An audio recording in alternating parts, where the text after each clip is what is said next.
My name's Carson Bremer, and I'm a guitarist, songwriter, and producer slash sound engineer in training.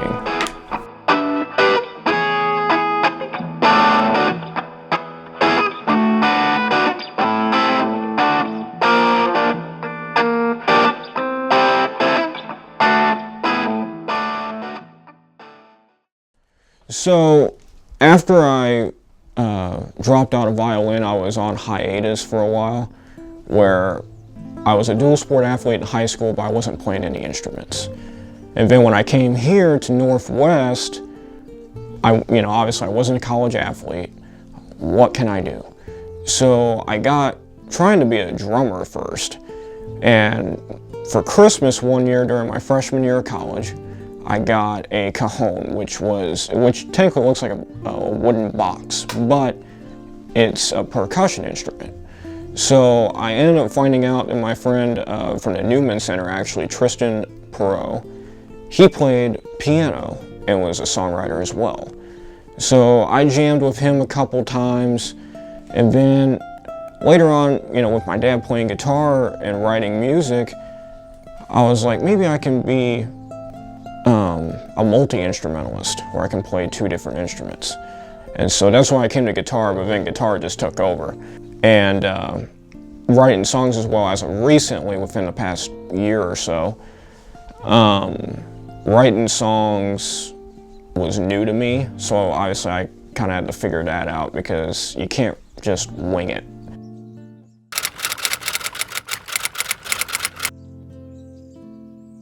The biggest highlight of my career would be, honestly, personally, it would be practicing more and more each and every day.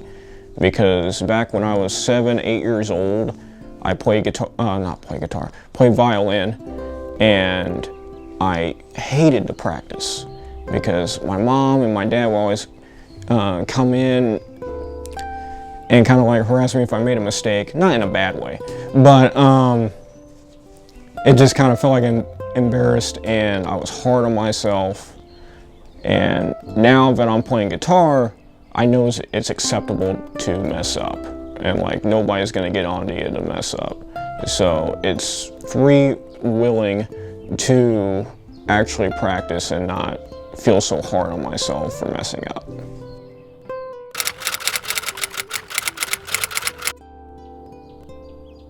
In terms of guitar, it's Carlos Santana. With him, he can hold and bend notes for days, upwards of over a minute, and most guitarists can't do that. And when you listen to him, you're like, oh wow, who is this guy? And it's just intriguing from the get-go. And with him, I was on my way to Tennessee for a week-long vacation, and my dad was driving, of course, and he put on from his phone, he was like, listen to this guy, and I didn't know who Carlos Santana was. He put on the rendition of Black Magic Woman, which was originally written by Peter Green, who formed Fleetwood Mac. And once the first notes kicked in, I was like, who is this guy? And I've been listening to him ever since.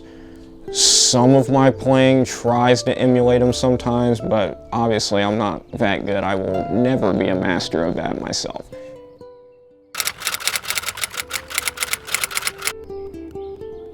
Well, his help was basically from a distance, where how I observed it was, obviously he's in a band called The Reagents, and I've known those guys since I was probably 6 or 7 years old.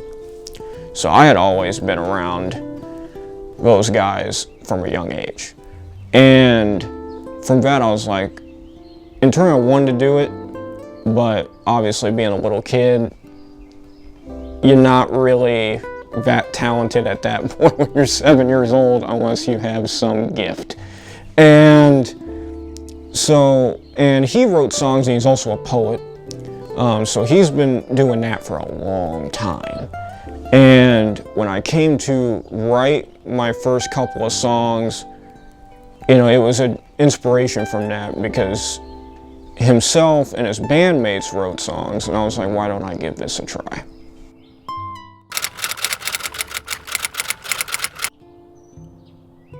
I think for me, it's kind of like a go-to point to get away from your priorities and just as a relaxation point where you can just kind of lay back and relax to any genre of music, and you can just be calm and free, and you can envision in your mind that like you could be floating in space or running through a field while listening to music, no matter what you're listening to.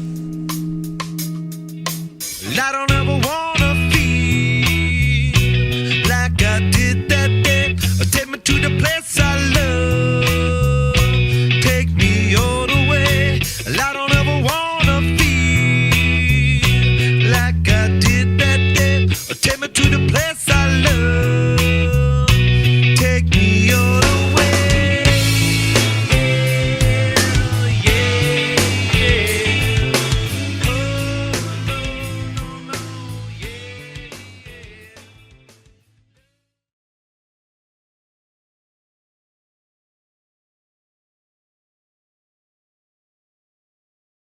That I'm all alone.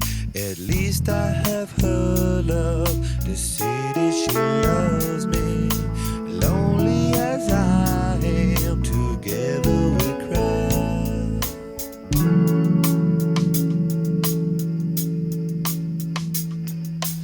I don't ever wanna feel like I did that day. Take me to the place I love. Take me all the way. I don't ever wanna feel like I did that day. Take me to the place I love. Take me all the way. Yeah, yeah.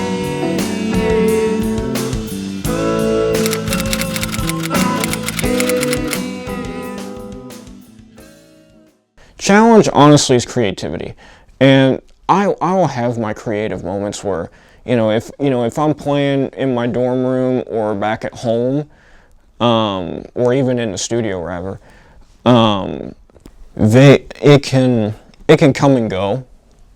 So where if I come up with a cool little solo bit or a cool riff, and sometimes I tend to forget that. Sometimes where then I can play it then if I come back and play 20 minutes later, then it could be gone. So I think the lack of consistency with creativity would be the biggest challenge.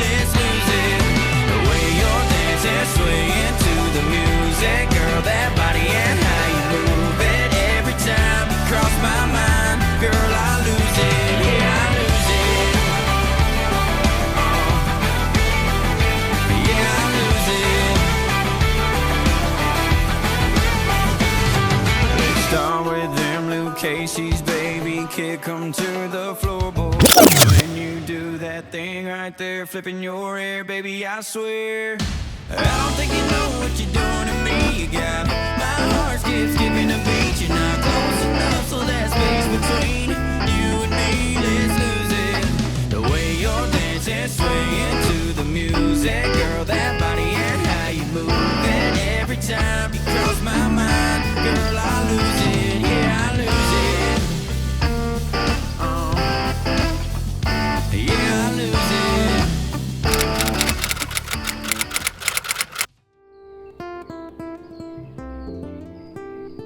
I would say practice makes perfect, because that's the only way you're going to get better, and being committed to the instrument. It's like being committed to a relationship. It's like you're willing to pick up the instrument every day and play it. No matter how good you are, how bad you might be, there's only one way, which is up, and that's improvement.